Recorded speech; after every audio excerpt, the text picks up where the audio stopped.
구약성경 룻기 4장 11절에서 15절까지 말씀을 우리 함께 읽겠습니다. 구약성경 룻기 4장 11절에서 15절까지. 제 성경은 406쪽에 있습니다.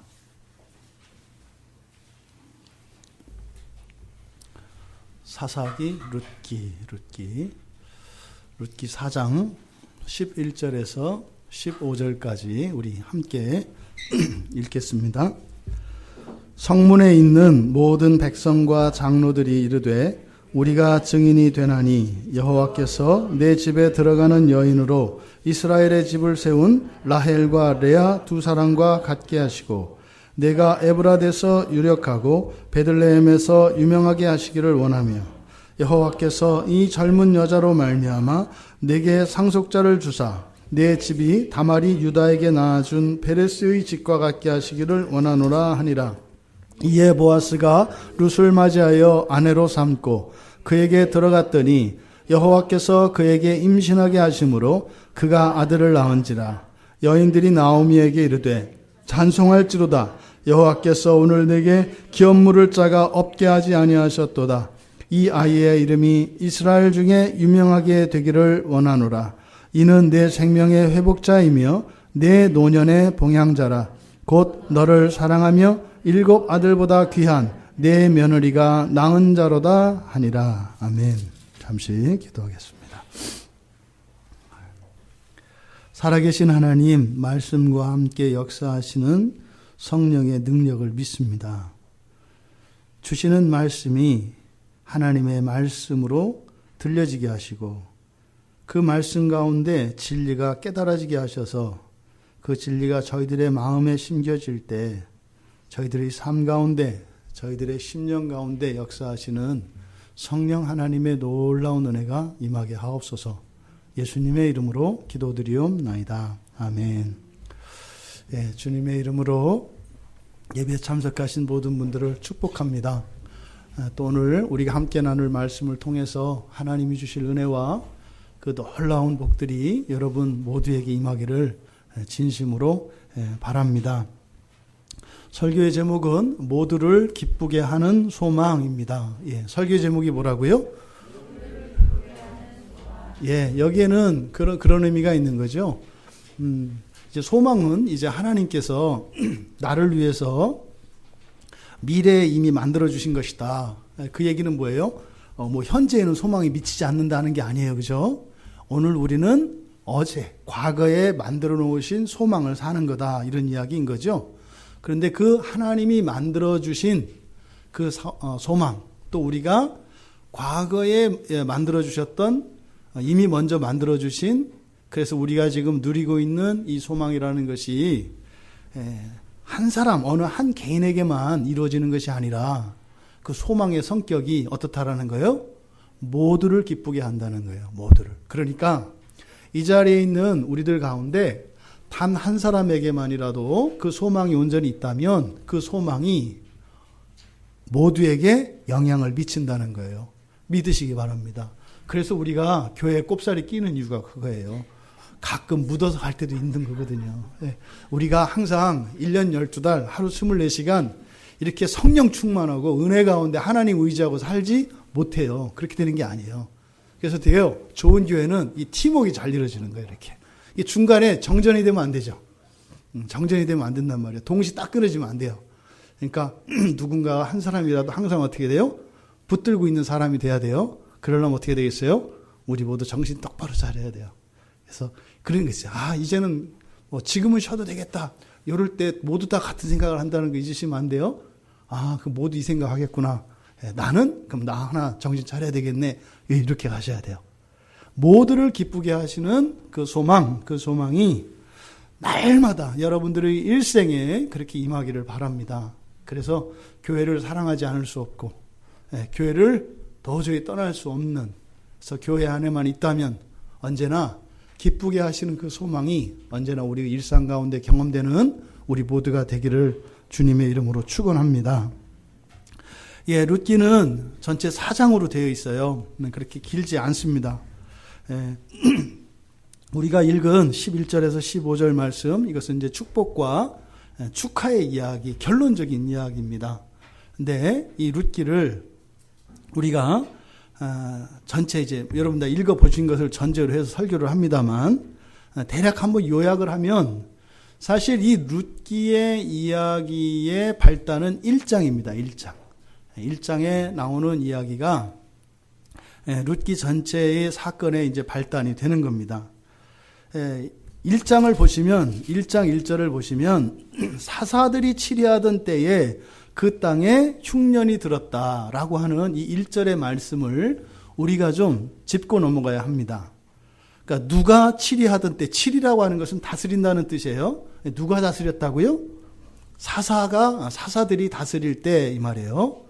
근데 그때 어떤 일이 있었다고요? 흉년이 있었다고요. 어디에요? 그 땅에. 그러니까 보통 사사들이 치리할 때 흉년이 있었다 이렇게도 알아듣지 않아요? 우리가 다 알아듣는다고요. 그런데 그 땅이라고 이렇게 지적한 것은 의미가 있습니다. 일부러 그러는 거예요. 일부러. 그러니까 사사가 치리하던 때라고 하는 것은 두 가지 의미를 가져요. 긍정적인 의미로는 사사라고 하는 사람은 누구냐면 뭐 오늘날 우리들이 왕으로 이해하면 되는 사람들이에요. 왕. 그러니까 이스라엘에 왕이 있기 전에 하나님께서 하나님의 백성들을 이렇게 다스리실 때 특별히 사용하시는 사람들을 사사라고 해요. 그러니까 왕과 사사의 공통점은 백성들을 다스릴 수 있는 권세가 하나님으로부터 주어진다는 점에서는 같습니다. 그런데 다른 것은 왕은 세습이 돼요. 그러니까 그 아들에게 왕권이 물려진다 이 말이에요. 근데 사사는 그렇지 않습니다. 사사는 그냥 1세대. 그 사람에게만 주어지는 거예요. 그러니까 아직 왕정이 있기 전에 사사가 다스렸다라고 하는 것은 그러니까 뭐예요? 하나님이 그 땅을 통치하신다 안 하신다? 그러니까 하나님께서 어쨌든 사람을 통해서 하시지만 하나님께서 백성들을 돌보고 있는 건 맞는 거예요.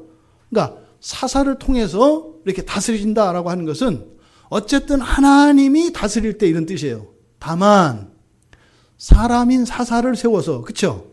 그러니까 하나님이 다스리신다고 하는 의미에서는 긍정적이에요. 그렇죠? 근데 두 번째, 하나님이 직접 하지 않으시고 중간에 사람을 시켜서 하신다고 할 때는 약간 긴장이 있는 거예요. 이게 사실 구약 성경에서 사사 시대, 즉 사사들이 다스리던 때의 시대적 특징은 각기 제 소견에 옳은 대로 하더라예요. 그러니까 사람을 세워서 하나님을 다스릴 때 사람들이 하나님 말씀을 듣더라 안 듣더라? 안 듣더라. 이런 시대적 긴장이 있습니다. 이게 사사들이 치리하던 때라고 하는 이중적인 의미예요. 하나님이 다스리고 계시다. 그런데 사람들은 온전히 하나님의 다스림을 받지 않고 자기 소견에 옳은 대로 살던 시대, 이런 뜻입니다. 그런데 그 땅에 그랬어요. 그 땅에. 그러니까 그 땅은 하나님의 땅이라는 의미도 되고 또 사람 편에서는 뭐예요? 말 안 듣던 그 땅이라는 의미도 되는 거예요. 하나님의 땅, 하나님 나라에 이런 의미도 되고 또 하나님 말을 듣지 않던 그 땅 이런 의미도 되는 거예요. 이 교회가 그렇잖아요. 교회가. 교회 주인은 누구세요? 하나님, 우리 주 예수 그리스도세요. 그리스도세요. 그러니까 교회가 거룩한 이유는 뭐예요? 그리스도가 교회의 주인이시기 때문에 거룩한 거예요, 여러분. 착각하시면 안 돼요. 교인들이 거룩하기 때문에 교회가 거룩한 거 아니에요. 그러니까 많은 사람들이 오해한다 이 말이에요. 왜 이 교회에 저런 사람이 있어? 이 교회는 틀려먹었어. 원래 그런 거라니까요. 사사시대는 하나님이 다스린다고 하는 의미, 그 땅은 하나님이 통치한다는 의미에서는 거룩해요. 예수님이 머리라고 하는 의미에서는. 그런데 그 안에 있는 사람들은 어떻다고요? 제 마음대로 한다 이 말이에요. 그래서 이 두 가지 의미가 지금 여기에 나타나고 있습니다. 이것을 염두에 두셔야 돼요. 그 다음에 그 땅에 어떤 일이 일어났다고요? 흉년이래요. 흉년은 보통 고대에서 흉년은 하나님의 징계입니다. 하나님의 징계예요. 징계. 좋은 거 아니다 이 말이에요. 징계는 언제 일어나죠? 죄를 졌을 때. 그러니까 흉년이 임했다. 하나님의 징계가 이랬다, 임했다. 이거는 뭐예요? 우리들이 살면서 사실은 느끼는 뭐예요? 불행이에요, 불행. 고통, 고난. 이게 여기서 말하는 흉년이라고요. 여기서 흉년은 아주 극심한 가난이거나 보통 흉년이 드는 것은 대개 두 가지예요. 이 자연재해로 인해서, 자연재해로 인한 것이나 또 전쟁으로 인해서 보통 이 두 가지 경우가 흉년의 원인이 됩니다. 그래서 뭐 가물다든지 또 아니면 비바람이 심하게 불어가지고 농작물들이 다 넘어진다든지 뭐 이런 자연재해로 인해서 흉년이 올 수도 있고 또 하나는 전쟁이에요. 그 나라에 전쟁이 일어나면 뭐 씨를 뿌릴 수도 없고 추수할 것도 못 걷어들이고 다 완전히 망쳐버리니까요. 이런 거예요. 근데 지금 여기 보세요. 하나님이 다스리던 그런데 사람들은 제 소견에 오른 대로 제 마음대로 살던 그 땅에 흉년이 임했다. 여러분들이 이 말씀을 잘 묵상해 보시기 바라요. 이게 사실은 인생을 한마디로 요약한 거거든요. 그리스도인의 인생을 한마디로 이렇게 요약한 거야. 이렇게 사사들이 치리하던 때에 그 땅에 흉년이 임했다. 이게 온갖 지금 모든 교회에서 모든 교인들의 기도가 다 요 내용입니다. 요 내용이에요. 그랬을 때 이제 사건이 시작이 되는 겁니다. 이때 유다의 한 사람, 여기서 보면 1절에서 5절까지 보면 주어를 다 흐려요. 이렇게 주어를 이렇게 특정화하지 않게 이름들이 나오는데 사실은 그 이름들을 주어로 삼지 않아요. 뒤에 가면 정확하게 그 주어를 이름으로 삼는데 여기 앞에서는 그냥 주어를 흐려요. 그래서 일부러 뒤에 나오는 이름 엘리멜렉이나 말론, 기럨, 나오미, 룻 이런 이름들을 뒤쪽에 넣긴 넣는데 주어는 안 넣어요. 일부러 흐린다고요. 그러니까 여기서도 뭐라고 해요? 그때 흉년이 들었는데 유다 베들레헴에 누가요? 한 사람이. 그러니까 이 한 사람은 우리 모두 다 그 한 사람이 되는 거예요. 그러니까 저도 이 한 사람이에요. 그래서 일부러 이렇게 불특정화합니다. 그러니까 이거는 누구도 이 자리에 갈 수 있는 거예요. 한 사람이. 자, 그럼 보세요. 하나님의 치리를 받던, 물론 하나님이 세운 사사들을 통해서 하나님의 치리를 받던 그 땅에 고난과 불행이 찾아왔을 때 한 사람이 어떻게 하였는가를 지금 얘기하는 거예요. 어떻게 하였는가? 그러니까 그 한 사람이 어떻게 했대요? 아내와 두 아들을 데리고 모압 지방으로 갔대요. 그러니까 이주했다는 거죠. 모압은 어디죠? 이방의 땅입니다. 그러니까 그 땅에 흉년이 임했어요. 근데 이 땅은 어디예요? 하나님의 땅입니다. 하나님 나라입니다. 하나님이 통치하는 곳입니다. 물론 문제가 좀 많습니다. 근데 거기에 불행과 고난이 찾아왔어요. 그랬더니 한 사람이 어떻게 돼요? 거기를 떠났대요. 이거를 우리가 이렇게 단칼에 베어버릴 수 없습니다. 이 한 사람은요. 그러니까 이 한 사람의 입장에 이 한 사람을 인터뷰하면 뭐라고 그랬어요? 가기 싫었어요. 저 안 가려고 엄청 노력했어요. 그런데 어떻게 갔겠어요? 떠나지 않으면 안 되는 그런 이유가 있었어요. 안 가려고 했는데 떠났다니까요. 이게 이 한 사람을 만나서 물어보면 그렇게 했을 거라고요. 그냥 아무나 이렇게 훅 떠나는 거? 그런 거 아니에요. 오죽했으면 떠났겠어요. 오죽했으면. 더더군다나 이 고대 사회에서 자기의 고향과 친척을 떠난다는 것은 굉장히 불리한 상황 속으로 들어가는 겁니다. 근데 그 한 사람이 떠났대요. 근데 보니까 아내와 두 아들을 다 데리고 간 거예요. 그러니까 완전히 살림을 정리해서 간 겁니다. 그러니까 뒤에 나오면 이제 땅이미 몸에다 팔고 떠나는 것을 알아요. 뒤에 가면. 싹 다 팔고 그리고 떠났어요. 그러니까요. 딱 정리하고 떠났다고요. 딱 정리하고. 어떤 사람은 뭐 잠깐 갔다 뭐 이렇게 얘기를 하는데 그렇게 잠깐 간 것 같지는 않아요. 싹 정리하고 떠난 것 같아요. 그랬는데 지금 이 사람이 떠난 이유는 뭐예요? 흉년이 너무 심했다니까요. 고난이 너무 심했다고 견딜 수 없었다니까요. 그렇게 있으면 사실은 사는 게 너무 힘들고 불편할 것 같았다 이 말이에요. 그런데 이들의 이름이 이제 쭉 열거가 됩니다. 엘리멜렉, 그다음에 그 아내는 나오미, 두 아들은 이제 말련과 기련입니다. 그럼 이제 이들이 나중에 모압 여자를 그 이방 여자들을 이제 두 며느리로 이제 삼는데, 오르파, 우리말에는 이제 오르바로 되어 있어요. 오르바와 룻, 이렇게 이제 며느리를 들였다, 이렇게 얘기를 합니다. 근데 여러분 보세요. 이들이 지금 고향을 떠날 때 사실은 21절에 가보면, 1장 21절에 보면 나오미가 이렇게 얘기하거든요. 내가 풍족하게 나갔더니 여호와께서 내게 비어 돌아오게 하셨다. 어떻게 나갔다고요? 풍족하게. 그러니까 사실은 이 엘리멜렉의 가정이 지금 막 먹고 살 게 없어서 정말 초급목피의 삶을 살아야 되는 상황은 아니었어요. 그러니까 옛날로 하면 동네 방앗간도 하거나 하는 이런 집이었던 거예요. 예? 산도 있고 논도 많고 밭도 많았던 그런 집이에요. 그런데 어떻게 해요? 예, 이렇게 뭐 동네 동네 사람들이 흉년이 들으니까 이렇게 이제 방앗지로도 안 올 거 아니에요. 예? 방앗간 하는데 흉년이 들었으니까 이 공장을 이 방앗을 찢지 못하잖아요. 그러니까 돈을 못 벌잖아요. 그러니까 더 큰 돈벌이를 위해서 간 거예요, 이 사람들은. 그냥 먹고 사는 문제 때문에 간 게 아니라고요, 사실은.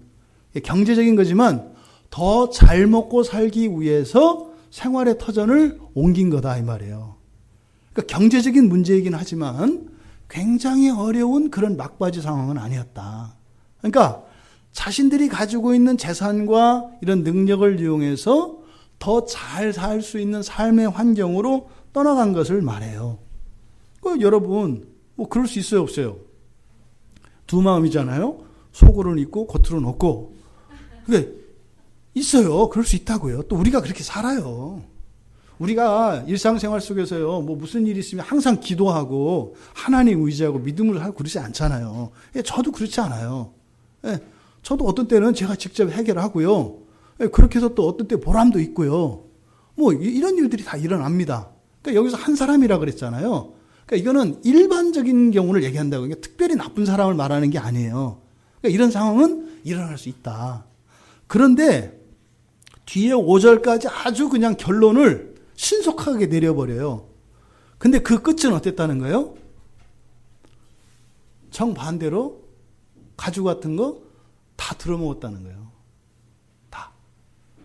그러니까 처음만 못했다 이 말이에요. 처음만 못했다. 근데 그 정도가 아니라 어떻게 됐어요? 그 남편도 죽어버리고요. 두 아들까지 죽어버려요. 그러니까 지금 이 집의 가장 이름이 엘리멜렉이거든요. 엘리, 나의 하나님이에요. 멜렉, 왕이에요. 나의 하나님은 왕이시다. 이런 뜻이거든요. 그러니까 나의 하나님은 왕이다라고 하는 사람이 자기 하나님이 왕이라고 하면서 자기 하나님이 다스리는 그 나라를 떠나. 그게 웃기잖아요. 엘리멜렉이라고 하는 사람이 그 하나님을 떠나요. 그러니까 이게 지금 모순이죠, 모순. 이름과 이 사람의 삶이 다르다고요. 근데 그렇게 떠난 이 사람들이 잘 되는 게 아니라 오히려 더 잘못됐다 이 말이에요. 근데 이 엘리멜렉이 이사 가서 바로 죽는 것을 보면 신학자들이 이제 이렇게 성서 신학자들이 이렇게 이제 보면 되게 허약한 사람이었을 것이다라고 추정을 해요. 그러니까 전형적인 뭐냐면 부잣집 도련님으로 큰 거예요, 그냥. 예? 어려서. 그래서 저 반찬 투정하고 그래가지고 빼빼 마르고 키도 자그마하고 이렇게 해서 그냥 비실비실한 그런 사람이 요 엘리멜렉이에요. 가가지고 갔더니 또 물이 안 맞아가지고 맨날 설사하고 그랬을 거예요. 아마 나오미가 고생 좀 했을 겁니다. 뭘 해도 뭐 반찬이 많니 안 많니 뭐 여기 콩나물은 맛이 없니 그저 그 콩나물은 베들레헴 산이니 뭐 이렇게 했을 거예요. 그러니까 먹지도 못하고 이랬을 겁니다. 그러다가 쉬름쉬름 앓다 죽어버린 거예요. 그랬는데 두 아들 말론과 기련조차도 다 허약 체질이에요. 이 말론이라는 뜻이 허약한 자 이런 뜻이거든요. 허약한 자. 그러니까 그 집안이 좀 이렇게 좀 체력이 부실하고 단명하는 집안이었던 것 같아요. 가서 싹 죽어버렸어요. 이게 지금 요 사건의 발단입니다. 그러면은 그 아내 나오미가 그래도 여기 살았을 때는 마님 소리 들으면서 살았을 거 아니에요. 예? 재산도 있고 그랬으니까. 근데 이방 땅에 가가지고 남편 죽었죠. 아들 둘 죽었어요. 그 집에 누가 살아요? 3명의 청산 과부가 살아요. 순식간에 지금 이렇게 돼버린 거예요. 그 집안이. 기가 막힌 거죠. 그러던 차에 나오미 귀에 소식이 들려옵니다. 뭐요? 고향 땅에 이제 흉년이 끝나고 풍년이 들었다는 거예요. 그것을 여호와께서 백성들에게 식량을 주셨다. 이렇게 얘기를 해요. 그냥 풍년이 들었다는 거예요. 그러니까 사실은 결론적으로 보면 뭐예요? 그냥 그때 그 자리에서 참고 좀 있었더라면 어쨌다는 거예요? 좋았다. 그리고 다 이길 수 있었다. 이렇게 얘기를 하는 거예요. 그런데 자기가 알아서 그 불행과 이 고난을 좀 피해보려고 열심히 노력을 한 거잖아요. 딴 사람들은 거기 앉아있을 때 이 엘리멜렉과 이 가족은 어떻게 한 거예요? 예? 집 정리도 하고 막 이렇게 해서 이사도 가고 얼마나 수고했어요. 엄청 더 수고를 한 거라니까요. 그랬는데 그 결과는 어땠다는 거예요? 이거는 오히려 가만히 있는 것보다 훨씬 못하게 되었다라는 거예요. 이제 그것을 깨닫고 이제 돌아오려고 합니다. 그런데 1장의 맨 끝절에 보면 이게 상당히 복선이에요. 22절 끝에 보니까 그들이 돌아올 때 그 시작이 때가 어떤 때예요? 볼이 추수예요. 추수를 시작할 때예요. 떠날 때는 언제였어요? 흉년이었어요. 돌아올 때는 추수 때 떠나와요. 그러니까 흉년에서 추수 기간, 요 기간은 이 고난의 기간이 있는 거예요. 그러니까 요 기간은 여길 피해서 떠난다고 해서 그것을 떠날 수 있다 없다? 없어요. 왜? 이것은 그러니까 영적인 거기 때문에 뭘 좀 이렇게 바꾸고 한다고 해서 그것을 뛰어넘고 이렇게 할 수 있는 게 아니에요. 그러니까 이렇게 하나님 안에서 그런 불편과 어려움을 당하는 것이 어떻게 해요? 가장 최소한의 것이에요. 근데 그걸 좀 피해보겠다고, 그걸 어떻게 이겨보겠다고, 그것을 벗어났을 때 오히려 몇 갑절로 그 고난이 크다고 하는 것을 성경이 가르쳐줘요. 그리고 보세요. 1절에서 맨 처음에 시작되는 1절에서 장소가 어디예요? 베들레헴이죠. 베들레헴. 베들레헴이 또 다른 곳에 또 있어요. 그래서 유다 베들레헴이라고 한 거예요. 예수님이 태어나신 베들레헴. 그러니까 베들레헴. 그리고 1장 끝날 때도 어디서 끝나요? 베들레헴. 그러니까 1장 전체가 베들레헴이라고 하는 이 공간, 지리적 공간이 이렇게 성을 두르고 있어요. 피할 곳은 어디라는 거예요? 베들레헴이에요. 네, 베들레헴은 떡집이라는 뜻이에요. 떡집. 네, 이게 집이거든요. 그러니까 레헴, 이게 떡입니다. 떡의 집. 떡은 생명이에요. 생명의 집이라는 뜻이에요. 그러니까 사사들이 다스려서 좀 문제가 있고 힘들고 이렇게 하지만 거기가 어디라는 거예요? 생명의 양식이 있는 곳이라는 거예요. 근데 그것을 벗어나서 무엇인가를 해보려고 했지만 되지 않았다라고 하는 거죠. 이렇게 룻기의 이야기가 시작이 됐고 나갔다가 돌아온 겁니다. 그랬는데 이제 이들이 돌아와서 회복되는 이야기죠. 사실 회복되는 이야기예요. 근데 룻기를 우리가 이해하기 위해서는 이스라엘의 문화에 대해서 우리가 좀 알고 있어야 되는 게 있습니다. 이스라엘에는 독특한 관습이 있어요. 그러니까 우리와 다른. 그 중에 한 가지가 희년 제도라는 게 있어요. 희년 제도가 뭐죠? 경훈아? 희년 제도가 뭐죠? 희년 제도. 이렇게 물어보면 갑자기 머리가 섭니다. 네, 희년 제도가 뭐죠? 희년? 네, 희년이 되면 희년은 50년에 한 번 50년 주기로 돌아오는 그 해를 희년이라고 해요. 희년. 그래서 이 희년이 되면 모든 토지가 원주인에게로 돌아갑니다. 그러니까 이게 토지 공개념 요즘 이제 하는 이분들이 요 개념을 주장을 하는 거예요. 토지는 한 사람이 또는 한 개인이나 단체가 영원히 소유하면 안 된다는 거예요. 왜? 땅값이 계속 올라가기 때문에 그럼 이 빈부의 격차를 따라잡을 수 없다는 거예요. 그래서 땅 주인은 딱 못을 박아놓고 대신 50년 주기로, 그러니까 49년이 되겠죠. 최장 49년만 사용권을 다른 사람들한테 주는 거예요. 대신 그리고 그 사용료를 돈으로 받지요. 그래서 50년이 되면은요, 모든 땅이 다 돌아요. 그래서 이스라엘 사람들은 다 자기 땅이 있어요. 조상들이 받은 땅을 자녀들이 계속 상속으로 이어받잖아요. 그러니까 이스라엘은 거지가 없어요. 원칙적으로. 왜? 조상에게서 물려받은 이 땅, 부동산이 있기 때문에 이것은 항상 돌아오게 돼 있어요. 그러니까 딱 엄청 가난한 그 이스라엘 그 가정의 집에서 태어났어요. 예? 근데 너무 가난해도 이 아이가 49살, 50살이 딱 되면 어떻게 돼요? 아버지, 할아버지 그 집안의 그 유산을, 땅을 돌려받아요. 네, 돌려받아요. 그러니까 49살 이전에는 자살 안 하겠죠. 그죠? 5년 살고 나서 자살하려고 생각해 보니까 이제 한 44년만 참으면 되니까. 네, 그렇게 하다 보면 이제 놓쳐서 자살 못 하는 거예요. 이게 50년이 되면 원래 재산이 회복되는 제도, 이게 희년제도예요. 그러니까요, 빈부격차가 계속 커지지 않아요. 그러니까 일정 이상은 있겠죠. 예, 땅을 이렇게 그 활용을 하더라도 사람에 따라서는 다 수완이 다르니까, 그죠? 하지만 빈부격차가 어마어마하게 벌어질 수는 없어요. 지금 보세요.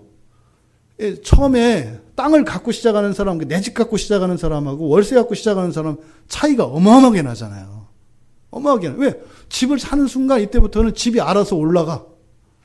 땅값이. 이렇게 막 올라가잖아요. 집값이.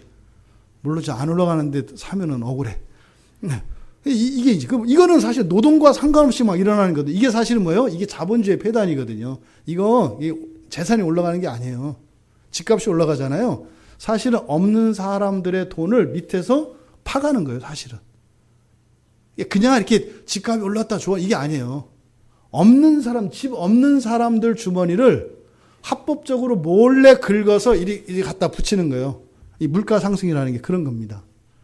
그러니까 이 희년제도가 있으면 경제적인 불평등은 최소화할 수 있어요. 아주 좋은 제도입니다. 이것이 이스라엘이 가지고 있는 희년제도예요. 근데 또 하나 알아야 되는 이제 또 하나의 이제 관습이 있는데, 그게 뭐냐면 고엘제도라고 하는 거예요. 고엘제도. 고엘이 뭐냐면 히브리 말로 그 가까운 친척을 가알이라고 하거든요. 가알이 이제 친척이라는 뜻이에요.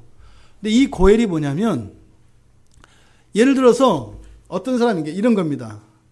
이제 제 땅이, 이제 우리 가문의 땅이 이렇게 있어요. 근데 지금 여기 본문에서처럼 엘리멜렉이 지금 해외로 이사를 가잖아요. 그러면 이제 희년은 딱딱딱 정해져 있거든요. 그럼 희년까지 남은 연수에 그 땅의 그 사용 요금을 합쳐가지고 돈을 받아요.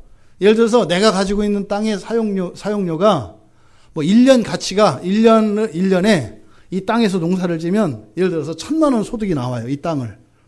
그러면 뭐 씨값 뭐 이렇게 다 뿌려가지고 해가지고, 그렇죠? 그럼 우리가 이제 임대료를 받는 것처럼 땅값을 보통 뭐 한 200만 원 받겠죠. 그럼 200만 원은 뭐예요? 그러니까 1년에 200만 원. 근데 희년이 되려면 20년이 남았어. 그럼 20년 곱하기 200만 원. 그럼 4천만 원을 받는 거예요.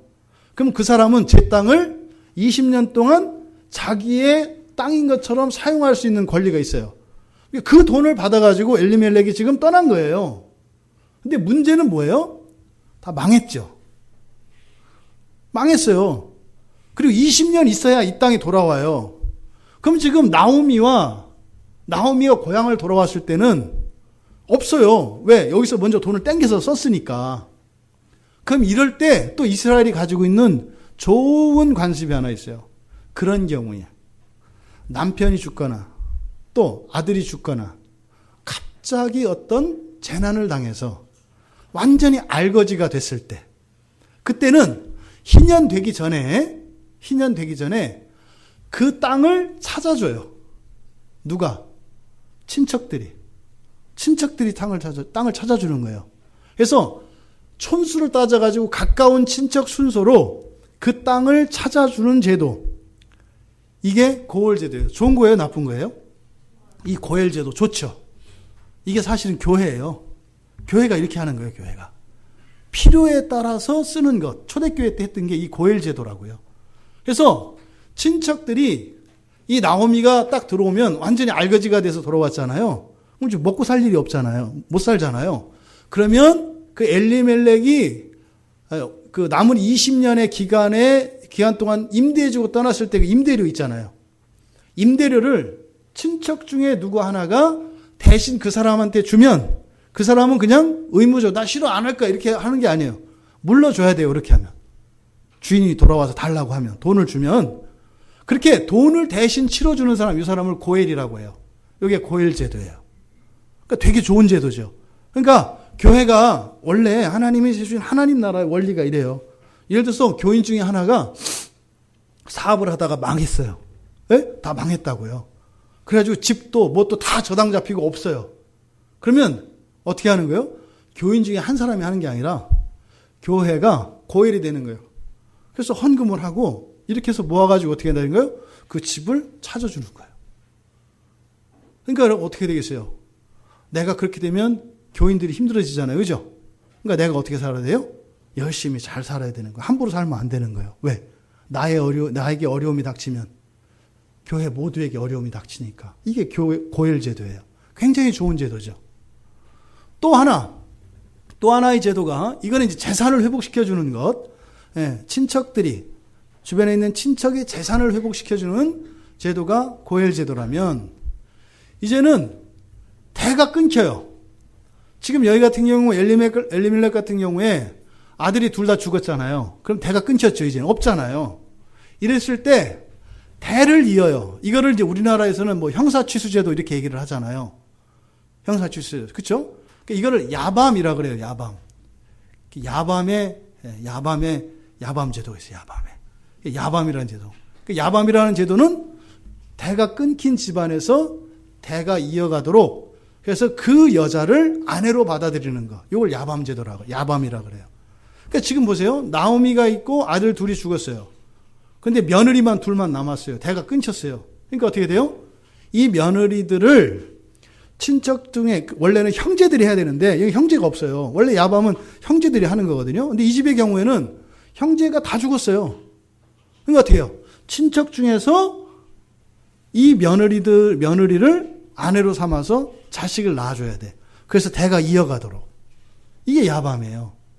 그러니까 이 희년제도 그리고 고엘제도, 야밤제도를 알고 있어야 지금 여기서 룻기에서 일어나는 이 사건을 이해할 수가 있다 이 말이에요. 그러니까 이들이 지금 돌아왔을 때 지금 땅도 없죠. 재산도 없죠. 먹고 살 일 없어요. 그죠? 그리고 이제는 대도 끊겼어요. 그런데 이 룻기에서 말하는 것은 이렇게 살아갈 소망을 완전히 다 잃어버린 한 가정. 어떻게 해요? 더 좀 살아보겠다고. 있는 걸 털털 털어가지고 좀 뭐 좀 해보겠다고 했으나 완전히 들어먹은. 그래서 이제는 살아갈 소망도 없는 그 한 가정이 어떻게 회복되는가. 그래서 바로 예수 그리스도 안에서 있는 하나님이 주시는 그 소망이라는 것이 무엇인가 하는 것을 가르쳐주는 본문이 바로 이 룻기입니다. 그러니까 지금 성경에 보면 뒤에 이제 2장에서부터 이제 쭉 나오는 게 보아스라고 하는 사람이 나와요. 이 보아스라고 하는 사람이 앞에서 이야기했던 바로 그 고엘도 되어주고 또 야밤도 되어줘서 기업도 되찾아주고 땅도 되찾아주고 또 그 며느리 룻을 아내로 삼아서 아들도 낳아서 대가 끊기지 않게 해주었다는 얘기예요. 오늘 우리가 읽었던 4장 11절에서 15절까지의 말씀은 그것이 다 성취되어지고 난 것에 대한 증언이에요. 증인들의 말이거든요. 그러면 이 룻기 전체의 이야기를 세 여인과 세 남자를 중심으로 이 사건이 막 펼쳐지거든요. 그럼 먼저 이 성경에 등장하는 세 여인을 우리가 좀 비교해 볼 필요가 있습니다. 여기서 나오는 세 여인. 첫째, 그 시어머니 누구예요? 나오미. 그리고 모함 여인, 이방 여인인 며느리 둘. 누구예요? 오르바와 룻. 이렇게 세 명의 여인이 있습니다. 이 세 명의 여인은 지금 이야기에서 제일 어른은 나오미고 이야기 전개가 나오미를 통해서 이렇게 전개가 되지만 실제로 이 책의 주인공은 누구예요? 룻과 보아스예요. 그러니까 여자 주인공은 룻이고 남자 주인공은 보아스예요. 그러니까 이 세 여인을 룻을 중심으로 해서 이 두 여인, 즉 또 다른 며느리인 오르바와 시어머니인 나오미를 이렇게 비교해 볼 수가 있습니다. 그러니까 여긴 다 공통점이 있고 차이점이 있어요. 그것을 통해서 우리들이 얻을 수 있는 교훈이 있어요. 그럼 여기서 여인은, 이 세 여인은 누구냐? 사실은 이 세상을 살아가는 모든 사람들입니다. 그러니까 여러분 모두가, 그러니까 우리들 모두가 이 세 여인 가운데 한 사람의 정체성을 가지고 있다 이 말이에요. 그러니까 이것은 단지 이 사사시대에 있었던 BC 한 1300년에서 1100년 요 사이에 있던 사람들인데 요 사람들에 대한 옛날 이야기가 아니라 사실은 누구에 대한 이야기예요? 우리들에 대한 이야기, 나에 대한 이야기라는 거예요. 그러면 여기서 나오미 그리고 오르바와 룻이 이렇게 등장을 하는데 먼저 나오미와 룻을 비교해 보면 나오미는 정통 유대인이에요. 그죠? 그러니까 룻은 이방 여인입니다. 이방 여인 달라요. 하지만 이 두 사람 나오미와 지금 이 스토리는 아시죠? 그렇죠? 전체 스토리는 그런 거예요. 엘리멜렉과 이렇게 나오미가 이렇게 떠났다가 나중에는 돌아와요. 집으로 돌아올 때 며느리 둘 오르바와 룻 중에서 같이 데리고 돌아오다가 중간에 이 나오미가 할 짓이 아니다 이런 생각을 드는 거예요. 왜? 지금 나도 지금 고향으로 돌아가면 먹고 살 일이 막막한데 젊은 이 며느리들 둘 데리고 갔다가 얘들 팔아가지고 내가 먹고 살 게 뻔한데 그런 일은 못 시키겠는 거예요. 그리고 더군다나 지금 며느리들 이방 여인들이기 때문에 유다 베들레헴으로 돌아오면 거기서 신랑을 못 구해요. 그러면은 옛날에는 신랑을 못 구하면요 굉장히 비참한 삶을 살아야 돼요. 그러니까 차라리 그 자기 민족이 있는 모압 땅으로 가면 거기서 새 남자 만나가지고 새 살림을 꾸며서 살면 되잖아요. 그래서 돌려보낸다고요. 처음엔 데리고 오려고 하다가 나오미가 중간에 마음을 바꿔요. 이건 내가 할 짓이 아니다 이런 생각이 드는 거예요. 그래서 돌려보냅니다. 근데 그때 오르바는 가고 룻은 안 가요. 이 얘기가 이렇게 된 겁니다. 그래서 엘리멜렉 가정이 떠났다가 다 죽고 그 모압 땅에서 얻은 두 며느리 중에서 한 명의 며느리 룻만 데리고 돌아온 거예요. 그리고 나서 그러면 룻과 나오미를 비교해 보면 공통점이 뭐냐면 자기의 고향을 떠났다는 거예요. 나오미도 자기의 고향을 떠나본 사람이죠. 룻도 고향을 떠나본 사람이죠. 근데 나오미는 떠났다가 돌아온 사람이고 룻은 완전히 떠난 사람이에요. 그죠? 근데 나오미는 베들레헴에서 모압으로 떠났던 사람이에요. 베들레헴에서 모압으로. 그리고 모압에서의 삶이 나에게 유익이 되지 않고 실패했기 때문에 다시 돌아왔습니다. 근데 룻은 자기의 고향이 모압 땅이에요. 근데 거기서 베들레헴으로 왔다고요. 그러니까 고향을 떠나본 적이 있다라고 하는 점에서는 같아요. 둘 다. 그런데 결정적으로 두 사람이 고향을 떠난 동기와 결과가 완전히 다릅니다. 앞서 말씀드렸던 것처럼 나오미가 고향을 떠났던 이유는 뭐였어요? 더 잘 살기 위해서요. 더 잘 살기 위해서. 부를 위해서 떠났다고요. 더 잘 살기 위해서. 지금 룻은 고향을 떠나서 베들레헴으로 오게 된 게 더 잘 살기 위해서가 아니에요. 이게 뭐예요? 정말로 먹고 살기 위해서요. 달라요. 경제적인 문제입니다만 정도가 다르다 이 말이에요. 그런데 사실은 그게 동기였지만 중간에 룻의 고백을 보면 먹고 사는 것 때문에 떠난 게 아니에요. 그래서 이 룻은 중간에 이제 나오미가 며느리들을 보낼 때 그 얘기를 한다고요. 너희들 신에게로 가라 이렇게 얘기를 해요. 그랬더니 룻이 그렇게 얘기해요. 1장 16절에 보면 그러니까 15절과 16절에 이제 며느리인 룻을 보내는 나오미가 고향으로 가라고 할 때 뭐라고 하냐면 너희 민족에게로 가라. 그 다음에 너의 신들에게로 가라. 이렇게 돌아가요. 그러니까 지금 여기서 나오미와 룻 사이에 일어나는 것은 뭐예요? 민족과 신에 관한 거예요. 신앙이라고요. 신앙과 민족에 관한 얘기라고요. 근데 이때 룻이 뭐라고 얘기하냐면, 안 가요, 어머니. 그리고 나서 뭐라고 해요? 어머니 백성이 내 백성이 될 거예요. 나는 민족 바꾸겠어요, 이 말이에요. 나 민족 바꿀래요. 나 모압 여인인데 이제는 나 이스라엘 백성 될래요. 내 남편이 이스라엘 사람이잖아요. 그러니까 저 이스라엘 사람 될래요. 이렇게 얘기하는 거예요. 나 모압하고 이제는 끊었어요. 이렇게 얘기하는 거예요. 그 다음에 어머니의 하나님이 나의 하나님이 되겠습니다. 이게 뭐예요? 나 이제는요, 모압의 신이 더 이상 나의 하나님 아니에요. 이제 어머니의 하나님, 그 여호와가 나의 하나님이에요. 그러니까 룻이 모압을 떠나게 된 근본적인 이유는 뭐예요? 민족을 바꾸는 거고요. 신을 바꾸는 거예요. 신앙이라고요. 신앙의 문제였다 이 말이에요. 그러니까 룻과 나오미가 고향을 떠난 그 동기가 다르다. 그 결과는 또 말할 것도 없죠. 결과는 또 엄청나게 다릅니다. 나오미는 떠나서 갔더니 어떻게 됐어요? 엄청난 불행이 닥쳐왔죠. 결과는. 근데 룻은요, 나중에 보면은 엄청난 복을 누리게 되죠. 이렇게 차이가 납니다.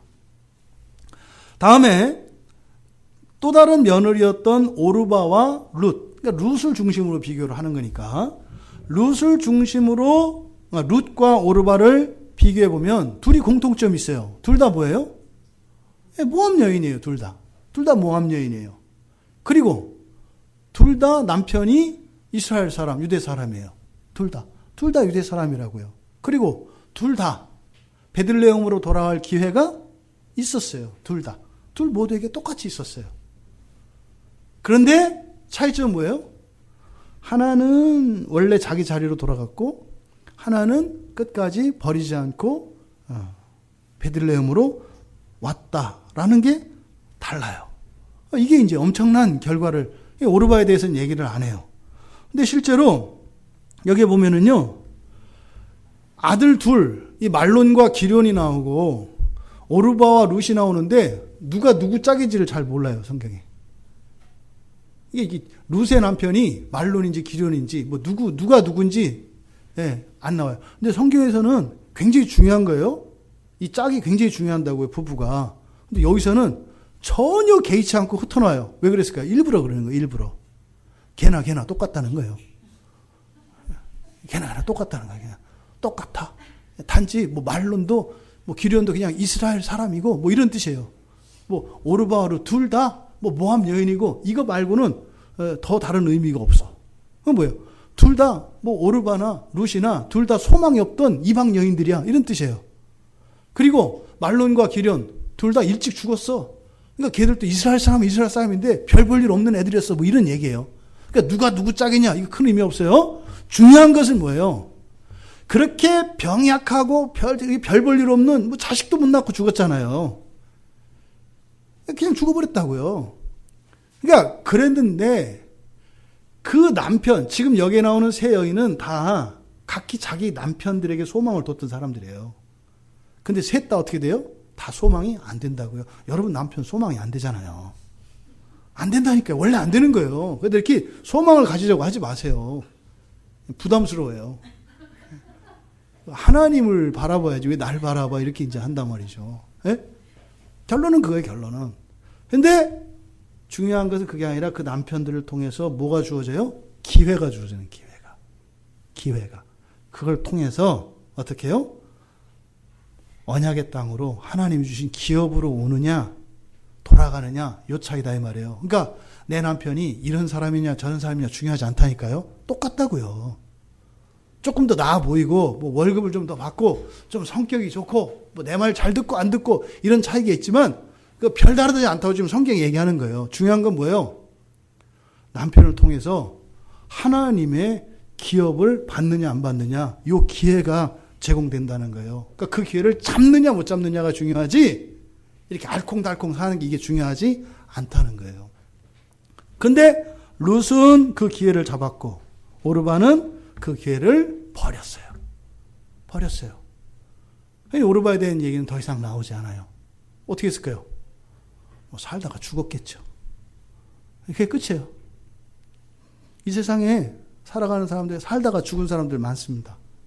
살다가 죽었겠죠. 그런데요, 룻의 이야기는 계속됩니다. 계속됩니다. 영원히 계속됩니다. 영원히. 재창조가 일어나고 하나님 나라에서도 룻에 대한 이야기는 계속됩니다. 왜? 여기 예수님의 그 그리스도의 계보에 속하는 놀라운 여자가 되거든요. 그러니까 똑같은 이방 여인이었고, 똑같이 별 볼 일 없는 남편과 살았던 여인이었었고, 똑같이 남편이 요절했어요. 근데 그 중에 한 여인은 바로 그리스도의 조상이 됩니다. 그 중에 한 여인은. 그 중에 한 여인은, 또 다른 한 여인은 그냥 세상에 있는 많은 사람들, 나서 살다가 늙고 병들고 죽은 한 사람 중에 하나가 되는 거죠. 룻은 놀라운 언약의 계보 안으로 돌아옵니다. 이때 이 세 여인 가운데 지금 두 여인, 나오미와 룻이 돌아와요. 그래서 이 귀환하는, 돌아오는 내용의 주인공은 나오미죠. 그래서 1장의 스토리는 주로 나오미가 이제 이끌고 갑니다. 그러니까 나오미도 행복하길 원했던 사람이에요. 그리고 행복해지기 위해서 자본도 투자하고 일도 한 사람이에요, 사실은. 그랬는데 원했던 결과를 얻지 못했어요. 그리고 허탈한 마음으로 돌아옵니다. 그래서 그녀의 이름 나오미는 우리의 즐거움이라는 뜻이에요. 기쁨, 즐거움 뭐 이런 뜻. 얼마나 좋아요, 이름이. 그러니까요, 나오미가 살았던 어릴 적의 생애와 결혼 생활은 이렇게 부족한 것이 없는 그런 여자였어요. 그런데 자기들 나름대로의 어떠한 그 소망, 자기들이 만드는 어떤 소망, 그 꿈을 찾아갔다가 돌아올 때 자기 이름을 바꿔요. 20절에서 뭐라고 해요? 나를 나오미라고 하지 마라. 왜 나를 나오미라고 부르냐 하면서 나를 마라라고 불러라 이래요. 마라는 쓴물, 마라의 쓴물 기억나시죠? 그래서 고통 이런 뜻이에요. 쓰다, 고통스럽다 이런 뜻이에요. 즐거운 건 고사하고, 뭐 너희들의 즐거움이 되는 나오미가 아니라 나조차도 쓴 고통스러운 자가 되어버렸다 이렇게 된다 이 말이에요. 그럼 보세요. 즐거움이었던 나오미가 주님 품을 떠나 하나님의 기업을 떠나서 세상 살다가 이제 아주 쓰라린 고통을 안고 이제는 쓴 마라가 돼서 돌아옵니다. 하나님이 이 나오미를 어떻게 하는가? 요게 룻기 얘기예요. 이렇게 망가져버리고 소망을 잃은 나오미를 어떻게 회복시키는가? 근데 그 회복되는 과정에 보아스가 등장합니다. 그럼 우리가 세 여인을 살펴봤는데 또 남자 주인공 보아스를 중심으로 해서 우리가 또 남자들을 살펴봐야 돼요. 남자는 몇 명이에요? 남자들은 4명이잖아요. 그렇죠? 왜? 남자들은 엘리멜렉이 있고 두 아들이 있고 보아스 4명이잖아요. 근데 아까 말론이나 기련이나 어떻다 했어요? 그냥 도매금으로 묶어서 하나로 해도 된다 그랬어요. 그냥 엘리멜렉의 아들 이렇게 하면 돼요. 그러니까 엘리멜렉이 있고 엘리멜렉의 아들이 있고 그 다음에 보아스가 있는 거예요. 그러니까 여기도 사람으로는 4명이지만 인격으로는 그냥 세 인격이에요. 이렇게 이제 이해하시면 돼요. 그러니까 여기서 보아스는 예수 그리스도를 뜻합니다. 여기서 보아스는 바로 우리의 고엘이시고 야밤이 되시는 분이 바로 예수 그리스도라는 거예요. 또 바로 이 엘리멜렉은 누구겠어요? 인류의 시조인 아담을 의미합니다. 아담. 그리고 그 아들 말론 기련은 누구겠어요? 이제 우리들이에요. 그 이후 아담의 자손들. 이게 이제 말론과 기련이에요. 사람은 많지만 똑같이 다 죄의 자식들이죠. 그래서 이렇게 세 인격으로 우리가 나누어서 볼 수 있습니다. 이 보아스는 고엘이 되었다. 고엘이 됐다는 것은 아까 뭐라 그랬어요? 기업을 대신 사주는 거라 그랬어요. 그렇죠? 그러니까 빚을 대신 갚아주는 거예요. 빚을 대신 갚아주는 거. 그러니까 엘리멜렉이 떠났을 때 앞서 설명드렸던 것처럼 자기의 기업으로 받은 그 땅을 사람들에게 그 사용권을 팔고 떠났단 말이에요. 그래서 그것을 되사주는 고엘의 역할을 바로 보아스가 하게 됩니다. 그러니까 그래서 뭐예요? 우리의 죄를 사하여 주시고 할 때 사한다 할 때 뭐요? 값을 치러준다 이렇게 얘기한다고요. 이게 고헬이에요. 예수님이 십자가에서 죽으시잖아요. 예수님의 생명으로 값을 치르시잖아요. 속전이라고 하잖아요. 누구를 위해서? 나를 위해서. 나를 위해서. 내가 하나님 품을 떠나서 마치 예수님의 비유에서 탕자처럼, 네? 탕자와 같이 부모의 재산을 챙겨갖고 떠나서 허랑방탕한 생활로 다 탕진하고 돌아온 그 탕자와 같은 모습이 여기에 나오는 나옴이고, 네? 또 엘리멜렉이 하는 게 그 탕자의 모습이다 이 말이에요. 이게 우리들의 모습이고요. 그러니까 이렇게 예수님께서 우리가 갚아야 할 그 빚을 다 갚아주셨어요. 어디서요? 십자가에서요. 여러분, 예수님이 십자가에 죽으신 거를 너무 가볍게 생각하지 마세요. 그냥 예수님이 죽었다더라 뭐 이렇게 생각하지 마시라고요. 이게 그런 거 아니에요, 여러분. 여러분 주변에 혹시 누가 이렇게 장기기증 하신 분이 있다면 이게 얼마나 끔찍한 건지 여러분 알아요. 장기기증 하신 분이 딱 돌아가시면 그쪽에서 연락이 와요. 그쪽에서 장례 다 주관하거든요. 첫날 이렇게 시신 가져갔다가 나중에 다 해부하고 쓰고 해체하고 나중에 가지고 와요, 이렇게. 그래가지고 저 화장해서 이렇게 가져오거든요. 그러면요, 장기기증 이렇게 했을 때, 끔찍하죠. 눈 빼고, 장기 빼고, 못 빼고, 피부 조직 빼고, 힘줄 빼고, 예?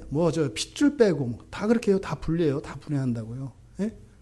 정육점에서 이렇게 발라가지고, 아롱사태 막 가르듯이 막 갈라요. 힘줄 가르고 이렇게 다. 장기기증을 하시는 거 아니에요?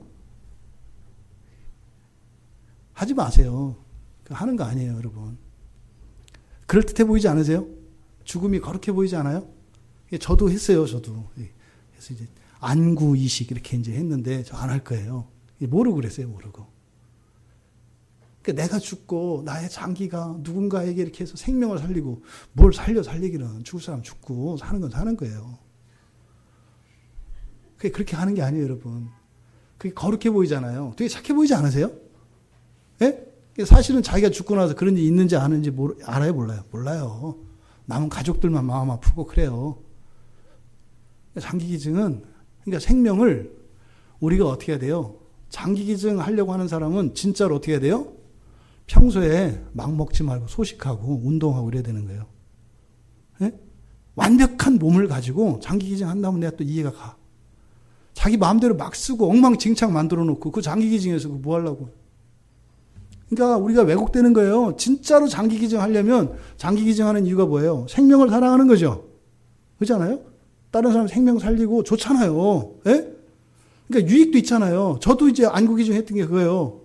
제가 주변에 아는 분이 굉장한 이근시가 있었어요. 눈을 못 봐요. 근데 그분이 이 각막만 있으면 눈을 볼 수 있다네요. 우리나라에 지금 몇천 명이 지금 수술 대기하고 있대요. 그러면 요 각막만 딱 벗겨서 이렇게 이식을 하면 갑자기 볼 수 있게 된대요. 그 말을 듣고 제가 얼마나 마음이 아팠는지. 그래서 그 권사님이 막 이만한 돋보기를 갖고 쓰거든요, 이렇게.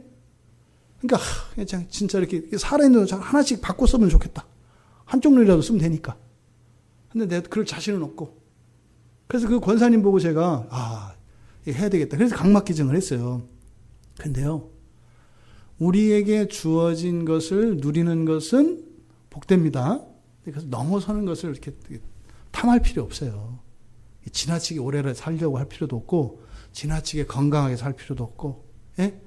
요즘에 보세요. 요즘에 한 80, 90대도 영화 배우들은 보니까 막 땡기고 이렇게 해가지고 한 60, 50처럼 보이던데, 그거 죽었을 때 추해요? 아시죠? 수술한 자리는 그냥 남는 거? 나중에 죽으면은요, 시신이 묘하게 됩니다. 늙은 것과, 그러니까 이렇게 오래된 것과 수술해서 이상한 모습이 돼요. 그러니까 여러분, 죽고 난 뒤에 여러분 장례 영하는 사람이 놀라지 않도록 될 수 있으면 건들지 마세요. 몸도 마찬가지예요. 이 장기기증 얘기가 나와서 그런데 속지 말라는 거, 이런 게 되게 많아요. 잘 생각하면 도움이 되는 것 같아. 조금만 더 생각하면 그게 뭐예요? 결국은 내가 이 세상 좀 오래 살고 싶다는 거거든요. 우리의 생명의 주권은 하나님께 있습니다. 우린 더 좋은 삶은 천국에 있어요. 그 무슨 말이에요? 얼른 끝내라 아니에요? 건강하셔야 돼요. 이제 우리 지금 집사님 병에 걸려서 지금 투병하고 있잖아요. 이런 건 뺏기면 안 돼요. 다른 거예요. 이겨야 돼, 이거는. 싸워서 이겨야 돼요. 그래서 나이 먹어서 늙어지고 이렇게 가는 건요. 자연스러운 거다, 이 말이에요. 자연스러운 거다. 그것을 억지로 바꾸려 하거나 이렇게 하려 하지 마라. 그렇게 하지 마라. 근데 지금 예수 그리스도께서 우리를 대신하여 십자가에 죽으신 사건은 이제 비유를 하자면 그렇다는 거예요. 그냥 몸에 있는 모든 거를 내 대신 다 빼준 거로 생각하셔야 된다, 이 말이에요. 이해되시죠? 지금 여러분들이 쓰고 있는 눈, 예수님이 주신 거라고요. 여러분들이 움직이는 손, 예수님 손을 잘라서 여러분한테 주신 거라고요. 여러분들이 걸어다니는 다리, 예수님 다리를 주신 거라고요. 여러분들이 먹으면 소화시키잖아요. 예? 맛있는 음식을 입에 먹으면 달죠? 여러분의 혀, 귀, 모든 거를 예수님이 주신 거라고 생각한다니까요. 그냥 저 십자가에서 죽었다더라 이렇게 하면 여러분들한테 아무 의미가 안 와요. 감정적으로만 이렇게 예수님 그런 거 하지 마세요. 여러분의 두 다리, 두 팔, 두 눈, 귀, 코, 여러분들의 장기 모든 게 예수님이 주시고 가신 거예요. 대신 여러분들의 썩은 것, 더러운 것을 가져가신 거예요. 내 대신 예수님이 그러셨어요. 그래서 제 몸이 거룩해요. 제 몸이 거룩하다고. 주님이 대신 주셔서, 주님의 것으로 주셔서. 근데 왜 이렇게 돼요? 그렇게 주님이 주셨네. 그걸 가지고 제가 엉망진창으로 써서. 몸뿐이에요? 이 정신과 영혼 모든 걸 다 주셨죠. 그랬는데 여전히 제가 이렇게 막 죄에 갈등하고 넘어지고 하나님한테 고집 부리고 순종하지 못하고 왜 그래요? 죄가 예수님이 주신 그걸 갖다가 이렇게 망가뜨린 거예요. 그러니까 우리가 최고 잘하는 거 뭐예요? 덜 망가뜨리는 거라고요. 잘하고 훌륭하게 되는 거 그런 거 없어요. 덜 망가뜨리는 거예요. 덜 망가뜨리는 거. 성령께서 우리 안에서 우리를 날마다 새롭게 하시거든요. 그거예요. 그거. 그게 예수님이 십자가에서 죽으신 거예요, 여러분. 그게 고엘입니다. 고엘. 보아스가 그 땅을 대신 사줄 때 그냥 사요? 여러분, 돈 버는 게 쉬워요? 부자였다고 하는 얘기는요, 보아스가 고엘을 할 때 돈 많이 들었다는 얘기예요, 여러분. 차라리 엘리멜렉이 좀 가난했으면요, 돈 조금 쓸 거 아니에요. 엄청 부자였대. 나오미가 동네 사람들한테 내가 떠날 때는 풍족해서 할 정도는 뭐예요? 이게 자랑할 만한 거였던 거거든요. 보아스가 다 갚은 거예요. 근데 성경은요, 우리들의 제 목숨값을, 저는 잘 모르겠는데, 제 목숨값이, 이 세상의 무게와 가치와 저 하나를 비교하면 제가 더 비싸다네요. 저는 안 믿어지거든요, 솔직히. 저는 안 믿어져요. 그러니까 여러분들 중에는 저보다도 훨씬 더 가치 있는 분들이 더 많게 저는 생각을 해요. 특히 우리 청소년들을 볼 땐 더 그러죠. 우리의 자녀들 세대를 보면은 기대가 되잖아요. 그죠? 기대가 되잖아요. 그럼 최소한 내가 살았던 것보다는 더 훌륭하고 그 거룩하고 정말 그런 보람찬 인생을 살 거니까. 그러니까 우리 자녀들을 위해서 우리가 우리 목숨을 준들 뭐 아깝겠어요. 진짜로 내가 살 거를 얘들한테 줄 수 있으면 주죠. 왜? 더 훌륭하게 더 잘 쓸 거니까. 그러고 싶죠. 여러분, 저를 하나님은 이 세상보다 귀하대요. 그게 뭐예요? 주님이 갚아야 할 빚이 많다는 거예요. 내가 존귀하다는 것은 십자가 앞에서는 예수님이 치러야 될 대가가 크다는 거예요. 내가 존귀해지면 존귀해질수록 예수님이 치르셔야 할 이 속전의 값은 더 커져요. 예수님이 십자가에서 우리의 모든 것을 다 갚아주셨다는 것은 여러분, 그냥 어느 성인의 그 살신성인한 어느 한 성자의 이야기가 아니에요. 오늘을 살고 있는 나의 실존에 관한 이야기예요. 그렇게 부끄러운 것 같고 부족한 것 투성인 것 같은 오늘의 내 인생과 내 가정, 이 몸뚱아리, 이게 주님이 그 값을 치르시고 주신 거라는 거예요. 우리가 귀한 것은 다른 사람보다 잘났기 때문이 아닙니다. 주님을 파셔서 나를 사주셨기 때문에 내가 귀한 거예요. 주님은 무한한 하나님이시거든요.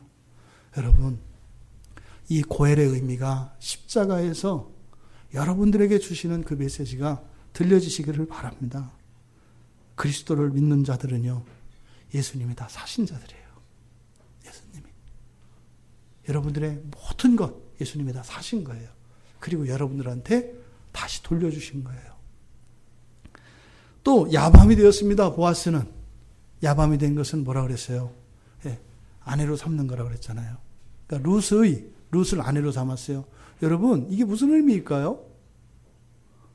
보아스가, 우리 형제님들은, 그러니까 보아스가 룻을 아내로 삼았다니까 좋으세요? 야, 또 여자 하나 또 가졌다. 이렇게 좋으세요? 네? 여러분? 근데 지금 성경에 보면 보아스에게 후손이 없어요. 보아스에게 후손이 없다고요. 그리고 보아스의 아내에 대한 거론이 없어요. 그리고 보아스는 나이 많다고 그러거든요. 이게 무슨 말이에요? 나이 많은 동정의 남자예요. 부자예요. 예? 기다렸어요. 누구를요? 룻을 기다렸어요. 근데 룻이 누구예요? 이미 먼저 결혼했던 여자예요. 보아스는 동정녀 룻의 남편이 아니에요. 누구예요? 이미 누군가의 여자였던 룻의 두 번째 남편이에요. 보아스가 룻을 받아들인다는 것은 그냥 정욕적으로 또 한 여자를, 이런 어떤 성적인 이런 관점이 아니라니까요. 한평생을 동정을 지키며, 예? 그리고 유력자라 그래요. 그러니까 동네에서 인심도 아주 경건하고 훌륭한 사람이에요. 재산도 많아요. 그러면요, 이런 남자를 그냥 두겠어요? 다 넘보죠. 얼마든지 좋은 기회가 있었다고요. 그런데 보아스가 룻과 결혼하는 이유는 뭐예요? 오갈 데 없기 때문이에요. 룻이 어떠했기 때문에 아니에요. 오갈 데 없기 때문에 그랬던 거예요. 왜? 성경에 보면 보아스가 원래 기업 물을 자가 아니에요.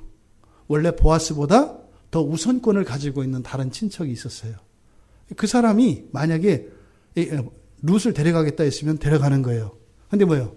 그 사람도 기업은 물으려고 하다가 룻을 데려가라고 하니까 그 땅에는 욕심이 있었던 사람이거든요.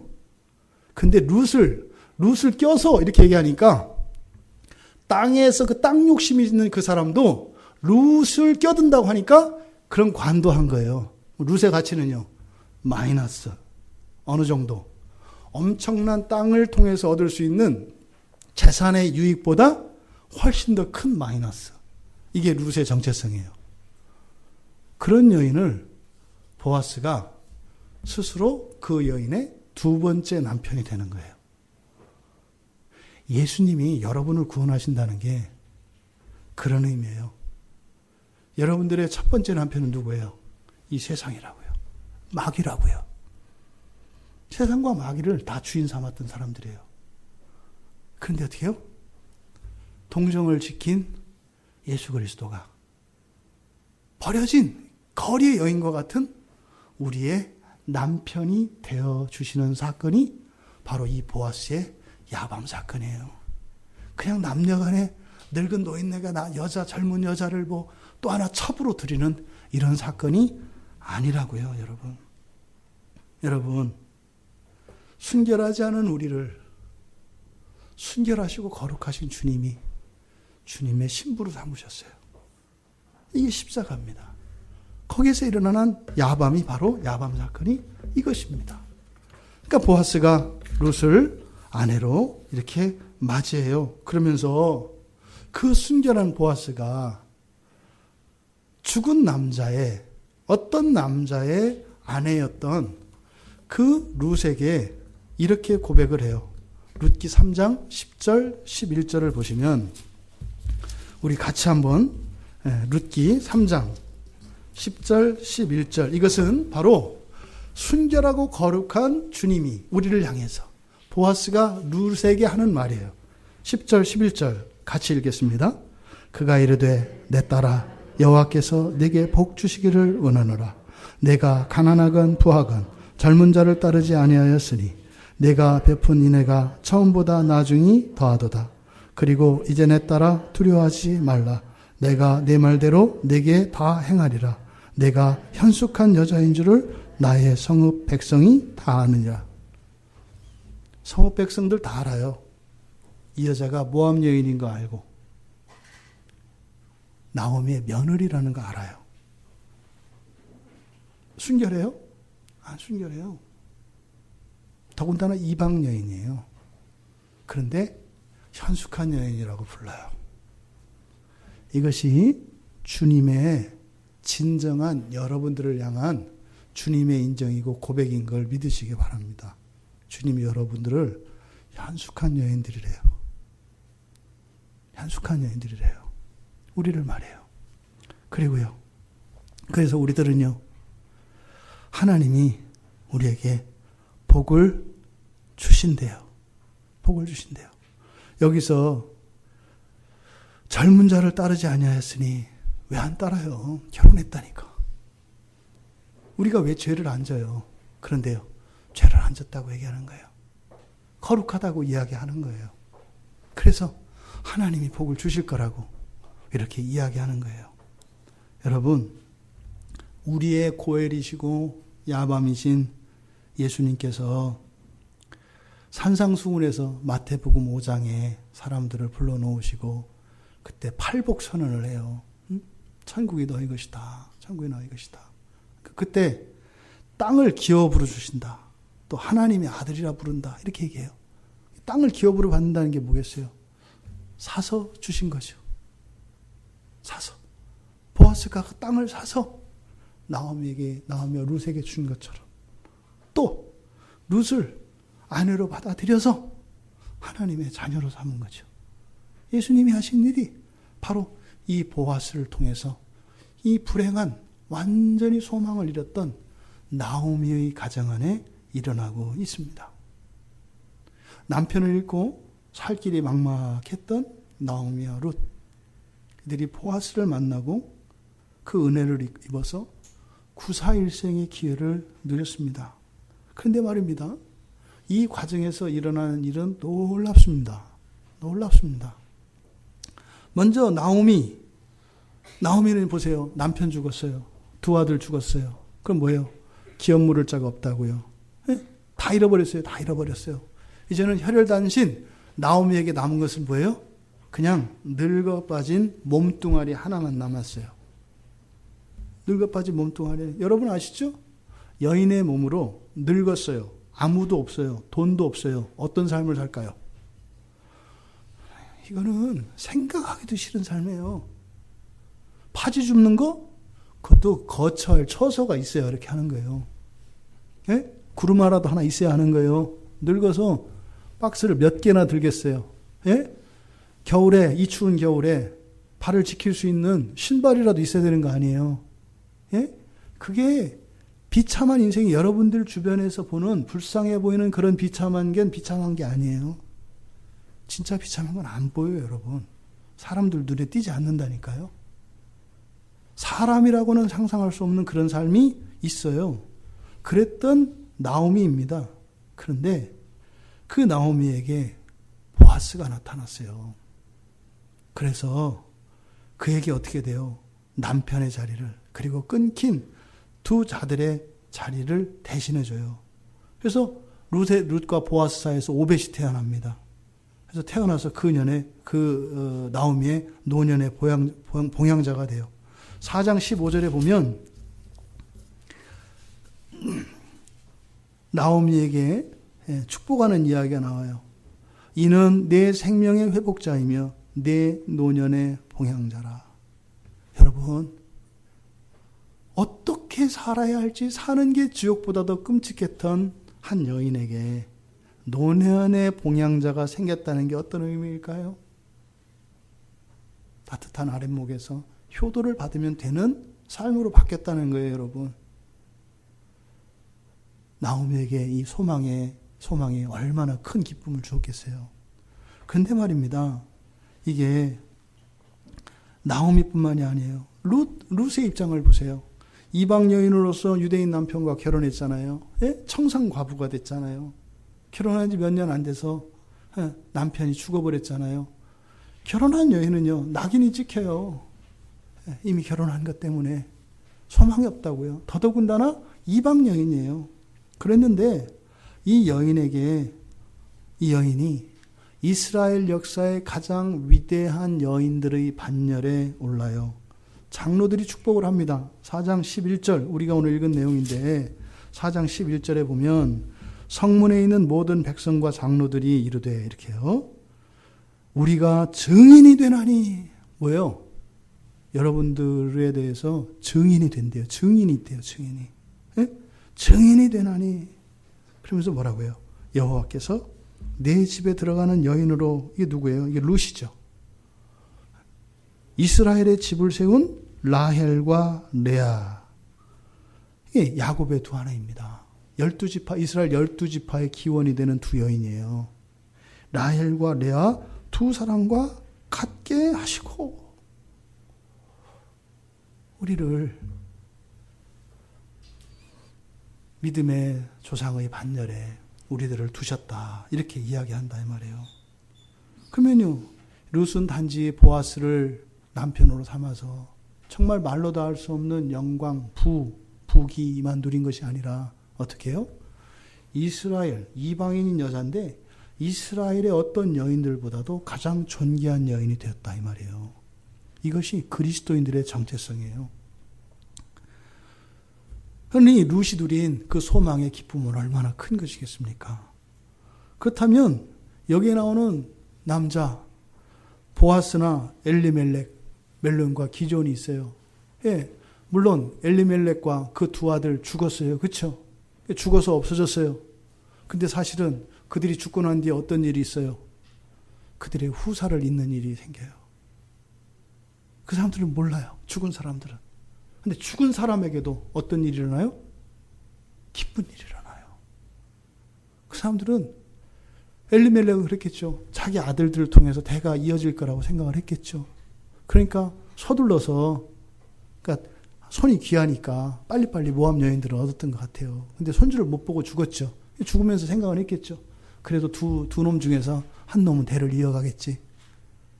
근데 아무도 대를 잇지 못했거든요.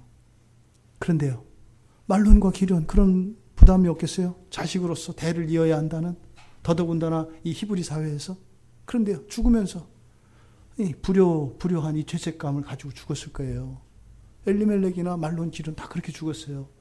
근데 그 사람들은 죽어서 없지만 그 사람들에게요, 뒤를 잇는 후손이 생긴다고요. 그러니까 몰라서 그렇지 죽은 사람도 기뻐하게 되는 거예요. 뭐가?